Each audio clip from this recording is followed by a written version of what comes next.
also about some really serious subject matter.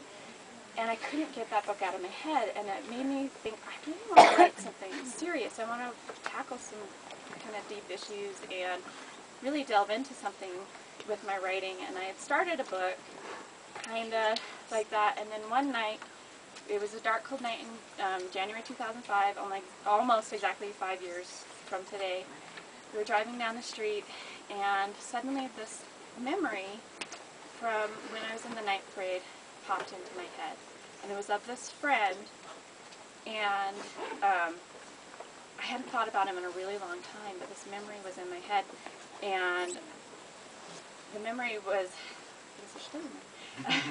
it was this old friend of mine. We were absolute best friends when we were little, and then his family moved away when we were in the 2nd grade.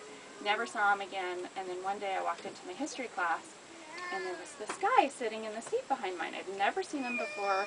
He was kind of drug addict, skinny, had long, scraggly hair, and I couldn't see his face. And I sat down in this chair, and he starts talking to me. And I was like, okay. But he's not just talking to me, he's like goading me and really trying to get a reaction out of me until I finally turned around. I was like, who do you think you are? And then he looked up at me and he said, so you don't recognize me then? And then I saw his eyes. The only thing I recognized about him were his eyes, and all I could do was say his name, and then class started. Well, he got kicked out of class before class even ended. And so I'm like, where is this guy? You know, I'm looking for him everywhere. I can't find him. The next day, I go into class expecting he's going to be there. He's not there. And then I found out he had actually been kicked out of school that very day. And I never saw him again. And that it's one of those memories that just kind of sticks in your brain and will sneak up on you every once in a while.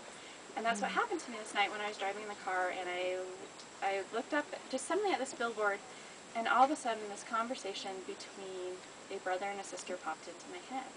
And the brother was warning the sister about this friend who had left and had come back, and he was telling her, you know, he's dangerous, you have to stay away from him, he isn't the person that he used to be.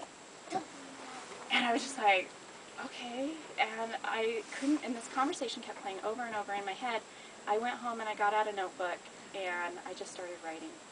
And that memory became the first scene in the chapter of my book, a little different. And then the third scene in the book is the conversation between the brother and the sister. And I wrote the entire first chapter in one sitting in a notebook. And then the next day I sat down and I wrote the second chapter in the notebook. And I kept going and kept going and I kept going, and I worked on it for about a year, and I did some revising, and I started, okay, I'm getting ahead of myself. and as I was working on the story, it was about this sister and her brother and their old best friend, and obviously something had happened between these two boys. Then they'd had some sort of falling out, and then the one had disappeared, and the sister was kind of stuck in between when the boy came back, because she'd always had a thing for the friend and had always been in love with him. And as I was working on the story, it kept reminding me of the prodigal son. And I very early on decided I really wanted to delve into the idea of the prodigal son. And I'd been asked to teach a lesson at church about the concept of grace. And I had already named my character Grace. And then I got asked to teach this lesson, and I was like really thinking about reading all these sermons and different things, talks about grace. And I really went, this is my main character. You know, I'd already named her Grace, but she is Grace. Grace is Grace. And the thing about the prodigal son that always fascinated me and why I wanted to write about it is that story has no ending.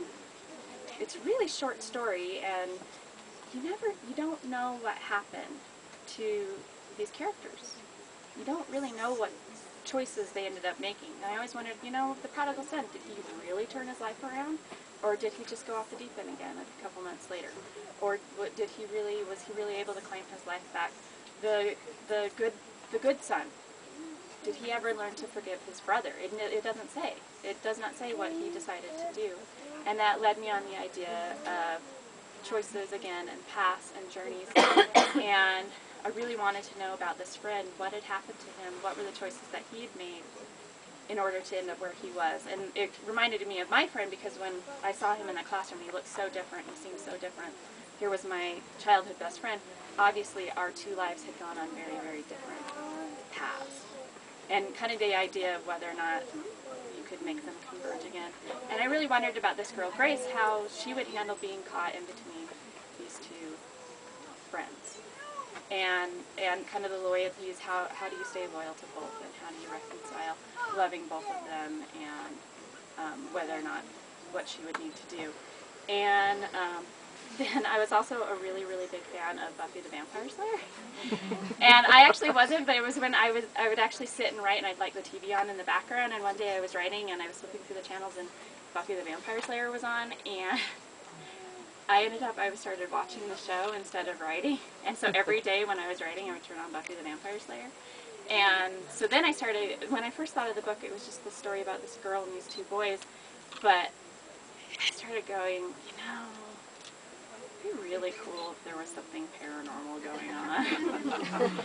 And then I was like, oh, I'm just doing that because I like Buffy. And then I actually fought it for a long time. I was just like, no, I was going to write a serious book.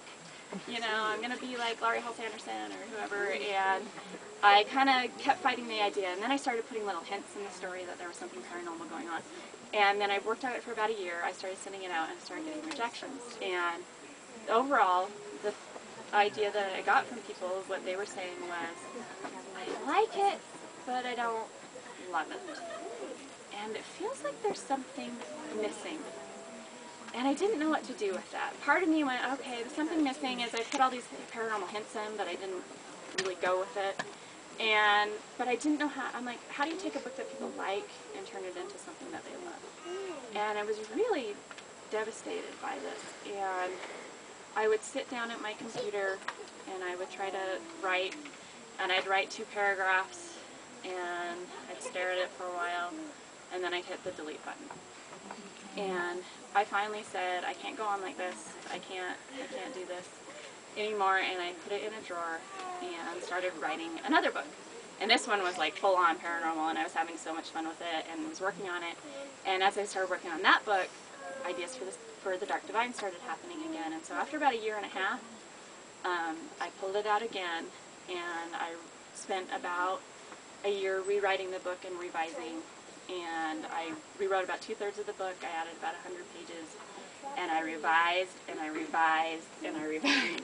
And I actually wanted to show you, this is something that I learned from Ann Cannon, and I was so glad that I went to her class, because I was struggling with revisions, and I don't have a table, so, was she told me that what she does to revise is she prints out her entire manuscript, and she puts it in a 3-ring binder. And so I decided to do that, and I have stacks of these. Will you hold that for a second? And I also got this book, and I consider it my writing Bible, and so if you're a writer, I think everyone should have this book. It's called Self-Editing for Fiction Writers. And I took this book, and it had all these different aspects that you could do to make your book better, that your book needed. And I